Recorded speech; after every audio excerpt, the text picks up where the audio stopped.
You are a 21-year-old. I can give it to you, guaranteed that you have not stepped inside a bank ever. So please don't give me that shit.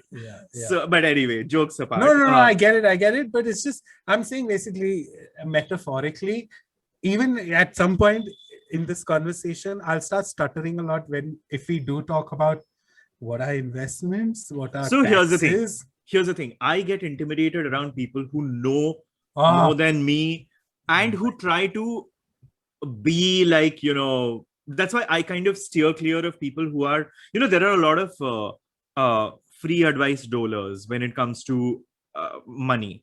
I just can't stand to be around them. Because for me, so here's my relationship with money, okay? My relationship with money has been incredibly self-centered to the point that, because that was the first step that I took to kind of on my path to like self-dependence, where I said I am not going to accept any money from you with my family. So as a result of that, I have had zero conversations about taking help, be it in terms of advice, be it in terms of actual sort of money from my family. So as a result of that, over time I just grew very into myself when it came to money. So for the longest time, the only thing that I knew how to save money when it comes to making more money was saving it and keeping it in the bank. Like I didn't know more. I didn't know better because, and also I was so like, I didn't have anyone to ask except for like really close friends. And some of my really close friends were even worse than me when it came to like, understanding money and finances and stuff like that. So like there was no one that I could ask. So when it came to like a stable job and stuff like this, especially when it came to Bombay, the first few years I just let go. I was like, okay, I'll just make sure that save hoga, matlab enough salary to salary. Yeah. So I started living salary to salary. As a result, as time passed, thoda sa aur saving bada, but that was just like the saving that was in the bank. That's it. I remember I had a fucking meltdown with my father, and because my father, I remember, had said, this is 5 or 6 years back. This is randomly one day here he was visiting me, and he randomly said, I hope you're saving and you're making sure that you keep saving money. And I looked at him and I said, first and foremost, I'm living in Bombay. Secondly, I'm paying for your shit. Thirdly, I'm not taking anything from you, like anything, any help from you. And then you fucking have the audacity to tell me that I need to save up all. You think I have anything to save after all of this? You really think? And that kind of sums up how defensive I've been with money. I'll give you another example. One of my exes, randomly one day there was a conversation about something, like there was a notice from the bank, like there was an SMS that I got from the bank, and I was showing it to him. And we used to prank each other, but very harmless pranks. But this is what he did. He made it out to be as if there's something majorly wrong, and someone has wiped my account clean. And so, and I was like shitting bricks because this is money, and for me, I was like, fuck, what's gonna happen? I can't ask anyone for help. And then he said, oh, so I was joking. I got so livid with him because I said, this is the one thing that you can't joke with me about. The one thing. Do not joke about money. I do not ask for anything. I do not, we are not, this is just off limits, because I felt so hurt that this person would kind of take a hammer and hammer it in the most vulnerable place, because I'm so insecure about money. I'm so insecure about the money that I have, because I constantly feel like all the hard work that I put in, it can disappear any moment, because it's just me. Like, I have and no that's security blanket. reality. It happens. We hear it all the time, right? No, and for I'm not me, kidding. I've never had a security blanket. I don't have a security blanket now. Like, if God forbid something bad happens, I'm the one. I don't. There's no one in my family who is a security blanket for me. I'm the security blanket for like You X have number to of step people. up. Yeah. I always have to step up. There's no one who's there for me. So as a result of that, that just made me feel so vulnerable. And that's what I think, planning for the future used to make me feel like. Whenever I would sit down to do it, if I were alone, then it was fine. But if it were in the presence of someone, I'd feel like, fuck, this, everyone's trying to attack me. And that's, yeah. It's, again, this is something that it was the first comfort I received, because again, this is a big part of my therapy, talking about money and how I feel about it, and how I'm constant. Because see, here's the deal, right?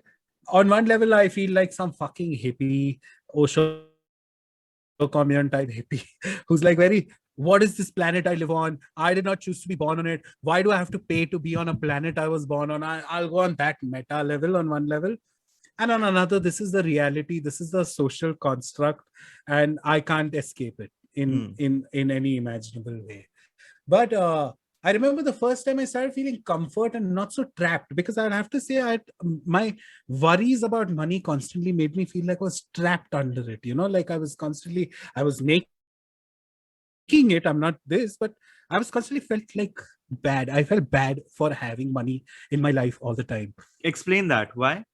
But just again, multiple things. One is constantly worrying that I might lose that money, or secondly, that something will come up and I will not have enough money, or that I don't make enough money as this person, or I don't have enough money to do this, or give myself, basically money is just a medium through which, another thing through which I found a way to constantly make myself feel miserable.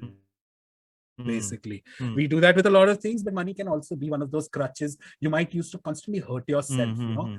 And the first time I remember feeling some relief is, like many things, when I would talk to my therapist about money, right, he would very casually, he had this one expression sometimes which made me feel like, wait, am I not the only one telling you this? There are other people also who have this problem.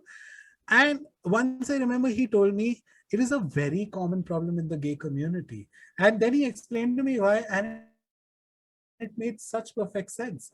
Because our first sense of freedom or breaking away from something comes by being financially dependent. Think about it. So many times in this podcast alone, when people tell us, how do I escape this? The first thing we say is money. That you have to be financially dependent.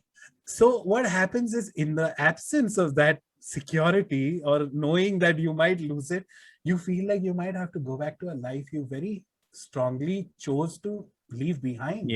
So it latches onto that. And when he told me that, I started realizing that actually, the cycle of all my fear, money related fear, was in the end having to worry that, oh my God, I might have to go back and live with my parents. Oh my God, I might have to go back and live with my parents. Like, so hold on. I want to ask now, as of today, you're not living with your parents, but you're living near your parents. Yeah.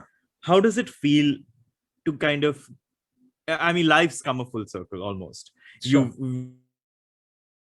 So now that you're living adjacent almost, what does it feel like now? Do you think it's still terrifying sometimes? If I want to get into it, I'll feel terrified. I'll feel terrified because in one way, it has been moving back close to my parents. Okay, first things first, I left Pune because I was not in a toxic environment in the term that because I was gay or anything. It's just in a genuinely very dysfunctional, very angry environment. My family, my house is was and can still be a very angry hotbed for I don't know. I get it. Sure. Yeah. So I kind of escaped that. I escaped the anger back then. And coming close to my house again, but not having lived there, I was like, wow, nothing's changed. I'm so glad I stay out of, I don't stay at, I've not had to move in. Yeah. But that kind of adds a new step, a new mind fuck, which is now that, oh shit, nothing's changed. So now I can't afford to lose my job or my money because that means that ain't it's happening. still, that has still not changed. It's not like, oh, so I definitely can't go back. Life when it would have come full circle where, oh, okay, now my parents are old and they've calmed down. And again, a lot of times I feel like I don't need to specify this because it's not my dad, it's my mom who has a lot of anger issues and she's the one who had to get away from. But to know that she still harbors those kind of like, she can totally be a see you next Tuesday in a second and unravel years. Almost this week alone, she managed to almost fucking get under my skin. And these are things I've learned to, like, through years of therapy, learn to fight off that, hey, you cannot give her a reaction. Hey, you cannot. But to know that she can still get that out of me, it's a new, small, terrifying one that, oh my God. But, I'm gonna, yeah, please do continue. No, but that's the thing. I've just, now when I do that, right, I've at least through therapy or through cognitive behavior therapy learned that, hey, stressing about this is of zero use, because I need to realize that what's triggering this kind of thinking in me, and secondly, what's the end goal? Why am I worrying about this? And then once I realize, oh, I'm just doing this because, again, I'm using money as a way to kind of bring a problem that is not money related, so I directly tackle the problem. Then I don't use money as an excuse. Okay. So I'm going to ask you something which might trigger you and tell me if it triggers you. Sure.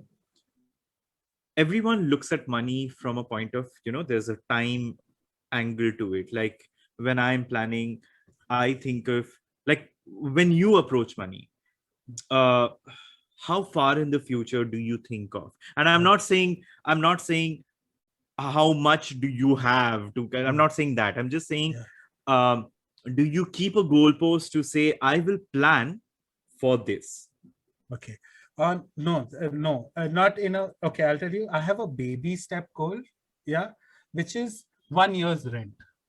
I should have saved 1 year's rent. That's my baby step goal. Yeah. But do I have like, oh, I need to save money to do this, to travel, to buy a house, to insurance, whatever that is. I don't have that kind of planning at all. And got it. Again, like you said, right? It's scary when other people around you, and it's I don't want to say this, but we've discussed this before about how a lot of gay guys tend to be very successful at what they do and have the best houses and know the right stock people to get stock broker related advice from. And I guess this is a me problem, but what has happened is somehow I've always found myself, my main core friend circle is very well off in life. Let's just put it like that. Like they have the getaway homes, they have the Audis, they have the... So I always felt like, that that episode, right? The Friends episode where Joey, Phoebe, and Rachel are like, we don't earn enough as you. We've discussed this, I think, before. But I've felt that a lot of times where I felt like, oh, sure, you all want to go to fucking Blue Diamond to eat dinner? Yeah, sure. But in my I'm like, wow, I don't want to spend $6,000 on a meal, I don't want to spend $10,000 on that, So, but again, luckily, I've had friends who kind of have read that in the past. And I'm at a very interesting point right now in life. I've been jobless and freelancing before that. Freelancing is not easy money. It's always uncertain. So to suddenly find myself in a stable job with decent money, I'm actually splurging like an asshole because I've not done it in so long. Right now, I get worried to open Amazon sometimes because I will buy the most stupidest things, Sunetro. Sometimes I see my cart and I see these products in my house. I'm like, why the fuck did you buy this? Why the fuck did you buy this? I'm not kidding. I bought myself a neck fan in the quarantine. Do you know what that is? Yeah, like, oh, while I'm cooking, it gets hot. Let me get a fan for my neck. Like I'm on that. I'm kind of enjoying it though. I'm not complaining. I know I'm not one of those people who's like gonna and I this is not a dig or anything, because I know people sometimes, for them, buying clothes or buying perfumes and buying things like that, the money seems worth it. But in my head, I'm like, I would never spend beyond a certain amount on a pair of jeans. I would never spend, because I'm a functional person like that. So for me, my expenses end up being, I spent $3,000 on lobster. So it feels worth it to me in that sense, you know. Yeah. But yeah, otherwise, wow, I'm not a splurger in terms of like, हाँ आज तो मैंने 50,000 का वो लिया, ये जूते लिए, और this, none of that. So I enjoy it right now. I'm enjoying it, but that also signals me to like, hey, you need to get a saving account and start saving again. Because again, this pandemic has been a great lesson in that, you know, like money can just go out of your account like chunk after chunk and just disappear. Yeah. If it's not a steady inflow, if there is Of not course, a steady yeah. inflow. Yeah. Do you have any lessons from your parents in terms of money? No. I know one thing, that you know what you said, this saving thing. My mom asked me that a lot of times. Like, I hope you're saving money. I hope. And she's very, you know what's irritating is she's very quick to point out when I'm pointlessly spending money. She's not very, she won't tell me when I'm this, but she's very quick to like, why do you buy mutton from there when you can get mutton from here? You know, like, why are you spending $100 extra? Why are you spending 25 rupees on delivery for this? You know, and I'm like, you know what? Shut the fuck up. You know, like I right now in this time, if I can get a tub of Haagen-Dazs and I have to pay 25 rupees for it extra on Dunzo, Please. I'll do it. Yeah. Huh? I'll Yeah. do it. But I don't expect them to understand. But I sometimes don't even get pissed off, because I know from their example that, again, I've been, I'd say, a little lower middle class my entire life. Yeah. But I know my parents are like dung beetles. They were saving in like chillu amounts. And when my mom had a medical emergency 5 years ago, when she had to get a bypass, sure, she had insurance and all of that, but you on hand needed that money right before. So when you, a bypass is not fucking cheap. It's ridiculous. It's like, wow, in like in a month, my mom spent close to like 7-8 lakhs, 9 lakhs. And right now I don't even know what that feels like to have that in a bank account. So I do realize the importance of saving. But yeah, I don't think I learned anything or they instilled any kind of monetary discipline in me. Do you feel you had anything, or because So, you do seem sound about, you seem like you understand so how it is. I've learned how not to approach money from my father. Like, he's the worst when it comes to money. I mean, he's better now. Obviously, he has to. He better be. He's growing old.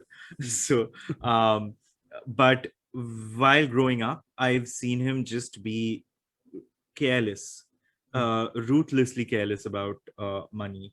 I used to see my mother being very, uh, you know, very meticulous about saving money, but not in a smart way. Like, it was a very Rational. Yeah. yeah, like, just let me put money aside, not let it grow massively. But like, she would. So I think I appreciate that part of her, which yeah, I think I've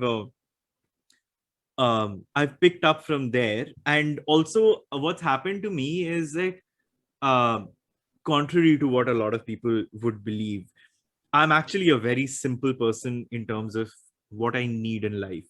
Uh, I might come across as someone who's flashy, um, but I actually spend very little. I'm also a very, I say this like in jest, but I genuinely believe it. I do have a retail goddess because I get the best deals ever. So if I'm buying shoes, I get the best shoes for like really little money. So for me, I'm not a spendthrift. I don't spend a lot. I end up being very cognizant that there's a certain amount of money that uh, being happy costs, Mm. which which I'm not ready to compromise on. Sure. And there's a difference between being happy and being overindulgent. And I completely keep talking to myself about, because I wouldn't ever want to get into a space where I'm overindulgent, where I'm yeah, like I want to retain, no matter what happens in life, no matter how much like touch wood, we all, like, I hope that all of us sort of will continue growing in life, in terms of how much we earn.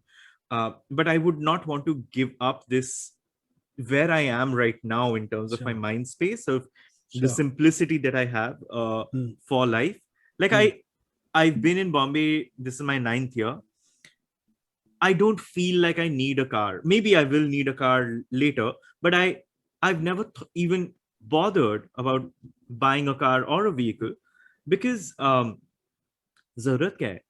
I have That's I yeah. have I mean, do I need to get somewhere by myself early? No, I don't. Like, is in Bombay, is anything now not going to be available to me at a certain point of time? It won't.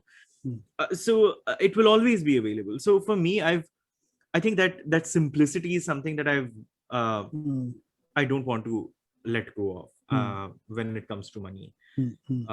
Yeah. But otherwise, you are totally like, do you do you do you pay taxes? Are you Of course I do. insurance? Yeah. These are things you deal with on a yearly So basis. so here's the thing. I pay taxes. I'm very bad in terms of making sure. I'm not very bad. I'm not as good as I should be in terms of getting the most of it back into my account. Like Yeah. I manage a lot of it. I would say I manage around 80% of it. But I know that there is a lot of idhar udhar khuchra khuchra. You can do a lot of, like, for example, I I give my father a hefty chunk of money. I came to know now, like a month back, that I can account for that as a gift tax, because you're giving that as a gift. And if you're giving someone a gift tax, that counts as a tax return. And I have been doing this for what, like 6-7 years, and I have not I could have No gotten return it, gift. no return. So what I'm planning to do now is that maybe I will try and at least last 2-3 year ka get a back tax, which will be fined, but at least I will get a certain amount. So these are the things that I'm not, and pardon me saying this, I only say this in admiration. I'm not Marwadi about. And I've learned a lot. We chat about certain things, and she tells me, like, she had taught me, only use your credit card to pay. I don't even have one. So I'll tell you why that made sense to me. We know each other. So she told me that, see, I know that you are someone who will not exceed your monthly sort of expenses just because you have a credit card. So instead of paying through your debit card, just use your credit card. Why? Because you have a certain, like, you have 100 rupees in your account, and your credit card has 200 rupees as a credit. In a month, let's say you're spending 50 rupees.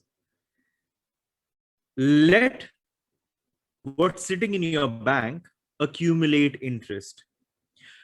What you're doing with your credit card is you're spending that money and all benefits. And at the same time, in your bank, the debit, that what you would have spent on your debit card, is also gathering interest. So as a result, you will end up paying from your debit card, like your debt, what's there in your bank, but you would have made some points on your credit card, and you would have made some interest. And I follow that to the scared T. me. to the point that now kind of stuff scares me. I know Oh what my you God. mean.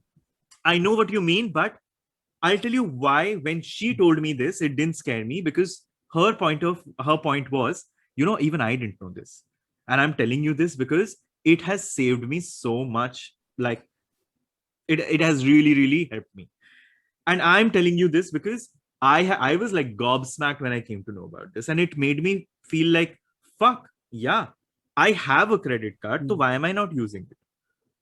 If you have it, then just be careful about it.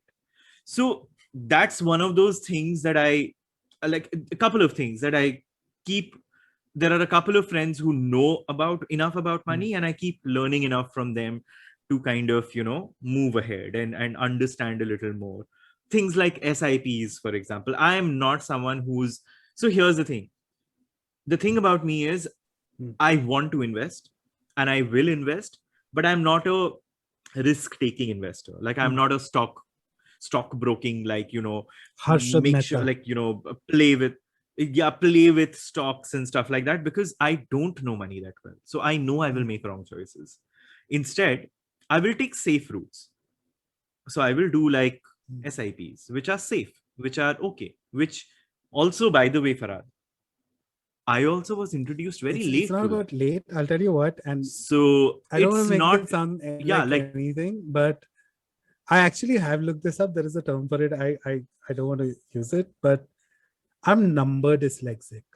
I'm fine alphabet wise, but I'm actually number dyslexic. So what happens to me, and you have to understand, the moment you started saying, let's say your credit card has what? Let's say you have 100 150, rupees yeah. and then your credit card has 200. What That's when happens to me? it's If someone is doing this to me in person also, time just slows down and yeah. suddenly extra focusing on what how are their lips moving, what are they saying. I'm trying extra hard to understand, and trust me, I've had friends who've repeatedly tried to explain to me to a point where they've like, fuck it, isko nahi samjhega. And I've had friends who tried newer ways to explain to me, but मेरे को तो भी नहीं समझा, basically. So when you say SIP, I'm like, leave alone what the acronym means. Like I wouldn't even know how to process any of that. And sorry, coming back to something you were saying earlier, there's one thing I found immense joy in, is thrifty saving. I don't actually, like I said, right? Only recently I started doing okay, this is my salary, this money goes in that other account. Yeah. But actually, I love, can I tell you one of my favorite time passes in the world? Okay. I want to buy Vim liquid detergent. Okay. I will open Grofers. I will open Amazon. I will open Big Basket. I will open DMart. I will open everything. Oh, इस पे 54 rupees है. Oh, पर उस पे एक free है. Oh, इस पे one Dettol का pouch. I have become thrifty like that. And okay, this is just one example. But where do I go a little extra now because I know I get the same basmati rice from that shop for 80 rupees instead of 100 rupees. I get the same this from that shop because of that. I've become that, and in that alone, I've started noticing, hey, that's where actual money saving also happens a lot of times. That's one of the reasons why I started getting crazy about credit cards, where basically different credit cards give you different benefits. So I started reading up on those benefits, and I started applying for those credit cards. And I literally, there are credit cards that I use. Like I have an Amazon credit card, and I only shop with that. Amazon has a credit card? As in, it's an ICICI credit card. Okay. But you get like 25% off on Amazon. And so I order a lot from Amazon, but then I'm getting such a big deal, such a big discount at the end of the day because I'm using that credit card. So for me, it's like that. Yeah, like I find different ways of like for example, American Express. What I found out was that if you have an American Express card and you keep spending, the points can be used to pay off your credit card bill. Yeah. And so it's like real money. So the points are like real money. It's not like you use the points on like some benefit, some discount piece. So literally, if I have a 5,000 rupee ka credit card bill and I have like 15,000 points on my card, I will use 15,000 points and my credit card bill will get paid. So that's so yeah. So I kind of have come to a point where there are some things that I know I understand better than a lot more.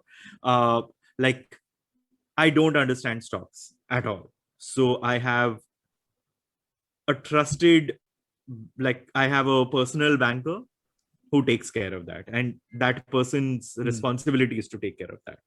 I can't even begin. My job is to tell them that mere ko ye chahiye. This is what I am looking for. Now you figure this. You are getting paid for it. You're taking a commission so out funny of it. you're saying, yeah. This is the first time in my life I got a CA. Again, once I got this job, I was like, okay, this time I'm gonna get a CA, and I'm gonna, because I've never paid taxes voluntarily. I'm one of those every mahina katte jata hai salary se. I'm not worried in the end of the year filing returns or whatever the fuck, form 19, form 32, 16, fuck all of that. So this time I actually, but you know, the funny thing is when I got a CA, I was like, why didn't you get one all these years? Because And you're scared. No, my worry was, what if I lose my job and I don't have the money to pay the CA? My worry was, what if the CA tells me, why haven't you done all of this before? Yeah. That was my worry. That has been my worry and always. Again, yeah, if I know one thing, once a year your CA will ask you for all these documents or whatever, you're something, and I'm like, holy shit, that freaks me out. I'm not kidding. When I was shifting houses right now, I had to go through all my bank statements for something because there was some discrepancy in some rent, some pehle in 2017 or something. Dude, I'm pretty sure I lost a little hair. That's how stressed I was. I'm not kidding, Sunetro. I was so stressed out because, oh, I have to get a bank statement from an account that I don't use anymore. So I don't know my TPIN and IPIN and EPIN, and I don't know my password, and I don't know what email ID. And oh my God, it was, and then I have to call up a bank and ask them, and what is your account number? And I don't know the account number, and I don't have a checkbook, and I don't have Oh my God, for me. See, to someone else, it might be like, okay, chalo, like you said, right? You are 21, you are, everything is online now, relax. I know there are people to whom this is a non-issue, like they don't see it, but in my head, it's very like magnified, and I have no idea how to process I get it. Yeah. anything numerical or financial or money related. It becomes a this. But I have to say, in some weird way, now I'm not freaking out. I'm not freaking out so much so that I don't want to be extra cocky, but I also feel like, let's say tomorrow, if I did lose my job in some way, I know I won't freak out like I would before, you know? So, yeah. So I one last question I want to ask is, we all have a fair idea of how much money we want to have in life. Let's say when we reach 45, 50, what's your idea of that? Like what's your wish? Have you ever thought about how much money I would have at a no certain age? as in not realistically how much money would you want to have? Oh, okay, 100 crores. I don't know how to answer that. What? I mean, have you thought about it? If you've not, then that's what I'm asking. I'd like to have a lot of money. And okay, this is another thing. I've repeatedly realized that, like you said, right? Your end goal is not to buy a car, because I don't need a car. I don't need a car. Like that, I feel, okay, sure. Now, as I get older, I understand the importance of owning a house. Because that's like some crazy security somewhere. Yeah. But I've always realized that I know this dead sure about me. I'm not trying to be, oh wow, I'm so holistic or anything. But I know one thing is, if I have money in my life, I constantly want to spend it on other people. I don't know why. I'm not in a sugar daddy context at all, but I want to buy my friend this. I want to get this. I'll buy my friend a fucking car if I can. You know what I mean? But I never see myself. I don't know if it's because I'm simple or what. Like, no, I don't think it's that. Because even I know I'll eat fucking foie gras. If I have a lot of money, I'll buy sushi a lot. I'll go there, you know. I'll buy exotic food and all of that. But I don't see myself constantly. Or now, thanks to this shifting thing, I know I've got a little bit of a kida for home improvement. You know, I know what kind of things I will spend money on. So I hope I have, to answer your question, I hope I have enough money to just be able to have sushi and take care of people around me. If they need taking, of course, yeah, because I know they don't need any money from me, the amounts they have. But yeah. Is this? I'm sure you have some kind of a goal in mind, because you do no, seem so like a I very actually, I'll tell goal-oriented. you, yeah, like so I've constantly felt throughout my life that, you know, there is a lifestyle that I'm looking for, which is this, and I want to work towards that lifestyle. I want to um, be able to eat at a certain kind of a place Yeah. when I want to. I want to live in a certain kind of place without, you know, pinching pennies. Yeah. Um, I feel like I've come to a point where I'm absolutely fine with where I am. Yeah. If because all the luxuries that I wanted, I have as of today. I don't see I have amazing clothes. I don't need to have designer versions of those clothes. Um, I There are certain obsessions that I have. I can manage that with how much I earn. I live, touchwood, in a very beautiful house. The kind of amenities I would want, I have. So for me, I think I'm blissed out where I am, and I think anything more than this would be indulgence in life. So, and I think that's one of the things that I realized, and one of the few good things that came out of the pandemic was this gratitude that, wow, at the age of 33, I've managed to come to a point where and this is not about where I have reached. I think where I have reached in life, I was very grateful, and I had so much gratitude for the fact that I found contentment with the material surroundings that I have. Sure. And that takes a lot. I And know. it's a mix of too many. And it's a never complete feeling, because even right now, while I was saying this to you, oh, I want enough money to take care of my friends and eat sushi and all, there's always that feeling of, wow, you are so fucking privileged, man. Like, you know, like, what? That's your aspiration? Like, someone today might even struggle to fucking have 2 meals a day, you know, or even worse, you know. So I do want to give a non-privileged answer also, where I hope I just always have enough money that in case of emergencies, I can take care of them. Like, whether they are medical or any kind of emergencies, I hope I have enough money for that. Like, because I feel that's the kind of security. And I don't blame myself. I again, this is something I've had to fight back, right, in therapy, that, hey, the world is designed in a way to make you feel like this. You know, today we at least are this, but look at American culture of like 2 jobs, 3 jobs a day. These people, they slog their asses off. They're still like living under a certain, like, I wouldn't say, but like a base, like minimum wage, basically, you know. And I just feel like I don't have that. But I just, again, I wish I wish I have security and peace of mind. That I have peace of mind because of money, and peace of mind wouldn't come to me from like, wow, why don't my friends, that's one thing I've learned, and I hope that whoever's listening also takes that. It's definitely a huge part of your life not comparing your finances to the people around you. Oh my god. And that's what I meant by it. It's not about where I have reached, it's about where I am in my mind, with contentment, with the thought of, is this enough? And I've reached that point where I think this is enough. So I think that's very, very important for us to know that let's not compare. Let's just ask ourselves what we want and work towards that. And let's not look at, oh, this person and that person. You don't know what happens behind the screens. A terrible example, right? But if I had to take some learning from the Real Housewives, you know, when you watch Real Housewives, you realize, yes, like, oh my god, lovely life, but what miserable lives. So even yesterday I've never seen Keeping Up with the Kardashians. That's the name of the show, right? Keeping Up with the Kardashians.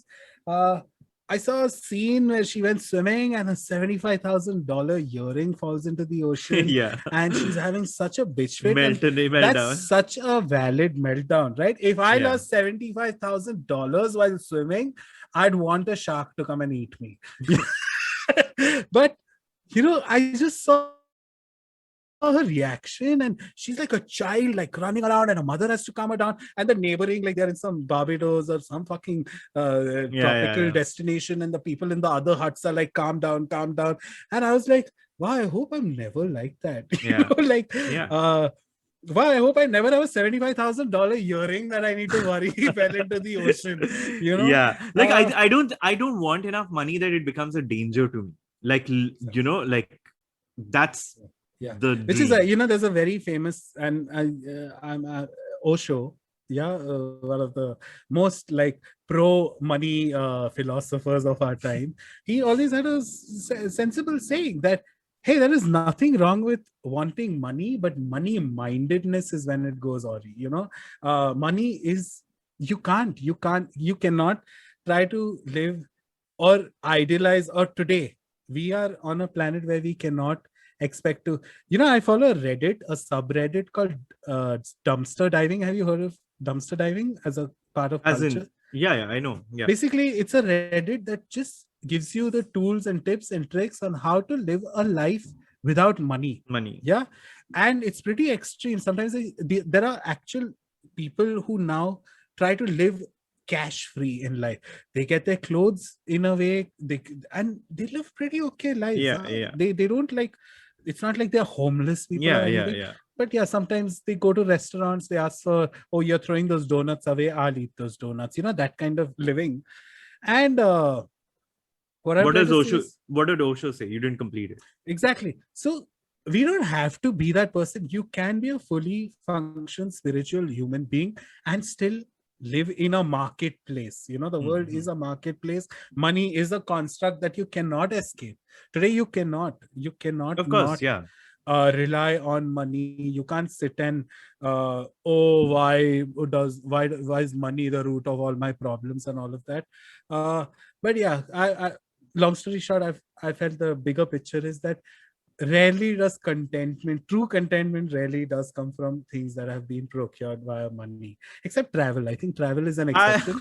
Yeah. So that's where I'll differ. I do think. No. Because I know what you're going to say, and I agree. Yeah. Like, money can't buy happiness is only, that's a thing that only rich fuckers say that. Yeah. I know what you mean. I know. Like, people who don't have money, yes, it can buy my happiness, like genuinely. Yeah. But I know what you mean in terms of money is not the only factor. Like, if you have shitloads of money, that does not guarantee you a complete, shortcut to being joyous. So I would never say the sentence money can't buy you happiness, because I feel so happy that I have money. It's amazing when 100%. There's money in life. But I've just felt a lot of times where I've had a moment of pure happiness or containment, and I step back and I question, wow, you're so happy right now. Those moments I've noticed are actually rarely something correlated to money. There was just like something that happened, a sweet something, Sure. I went like in that sense, like, oh, of course, sappy and tacky, actually. Got it. I don't know why I said it, but yeah. So yes, cool. I mean, that was intense, but I think, all right, we are back with our last segment, which is recommendations that from the world of like everything, because last week we suggested food. So Farhad, what's your recommendation? Pairings, that too. Food pairings. So what's your recommendation for the week? I have such a random recommendation. Okay. I was recently at my parents, and I've learned that one of my favorite childhood shows on Doordarshan has been brought back. They made it modern and all of that. It's called Wagle Ki Dunya. Oh, yeah, of course I used to watch There's a new Wagle Ki Dunya, by the way. Wow. Which is kind of bad. It's bad, but it's better than all the other shit my parents watch. I've noticed that. Like, my parents watch shit, and then this is decent shit. Like, it's there. But actually, I want to recommend, because I know a lot of people might not have seen the original Wagle Ki Dunya. YouTube has every episode for free. There are 12 to 13 episodes. And the reason I want to recommend it is, look, Hollywood has English shows, right, which come out which perfectly capture what the 90s were like Yes, yeah. fresh off the boat. There's Penis, all these shows, they actually, wow, they got it, what it was like to be in the 90s. But what is it like to be a kid in the 90s in India, growing up with Doordarshan and suddenly switching from a black to a color TV? I felt like Wagle Ki Dunya is that show, because it's about a middle class family. And just these are their worries. Like, should we buy a new color TV? Oh my God, we got a new maid. What are those things like back then? Yeah. It is such a beautiful show. It is such a beautiful show. It is. Yeah. It's all on YouTube, and I felt like it's literally 15-20 minutes an episode. You can literally binge all the episodes that were ever made in less than 3 hours, I think. So Wagle Ki Dunya, old one, please do not watch the new one. Okay, so I'll take you down the rabbit hole of that leads me to my recommendation for the week.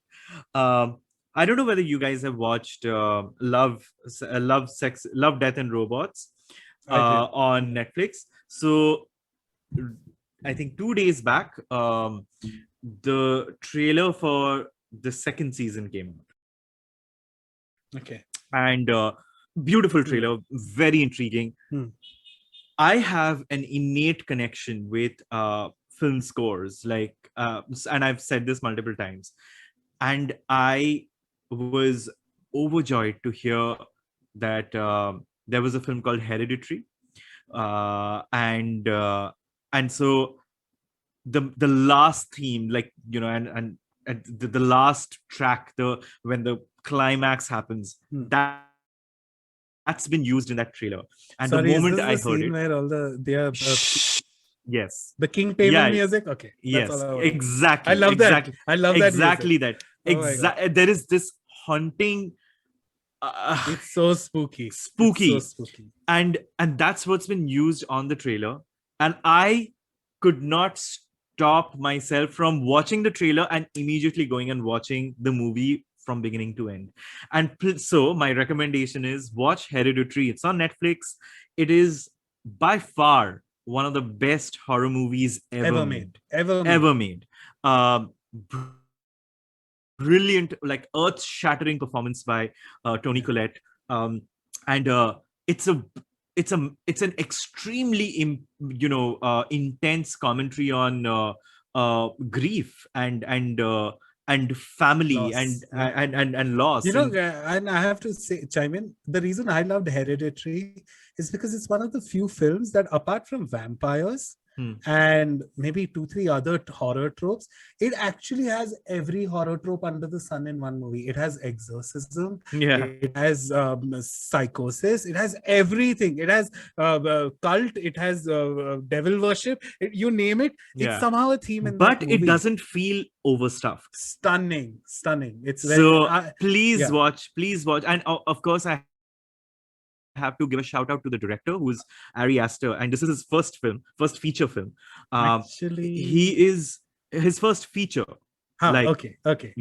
So and this guy is an auteur. Like, he is like, he's one of my favorite directors in the last 10 years. And every time I watch an Ari Aster movie, I'm like, like Midsommar I watched, and I will recommend Midsommar sometime later. I'm not going to talk about it now, but his second movie is equally brilliant.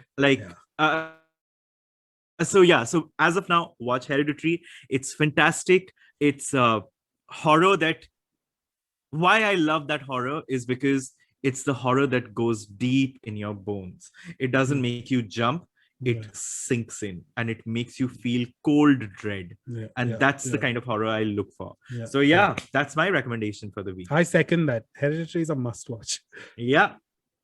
Okay. So what an episode. Wow. We've been through a lot of emotions today. So much. I've also noticed that the more lately, because again, I'm growing my hair out because of the pandemic. My hair goes upwards as the time goes. So by 10 o'clock, my hair will be here. By 11, it will be here. It will keep going up. But all right. Okay. Thanks for another amazing episode. Sunetro. We'll see all of you next week. keep messaging us. Bye. Bye.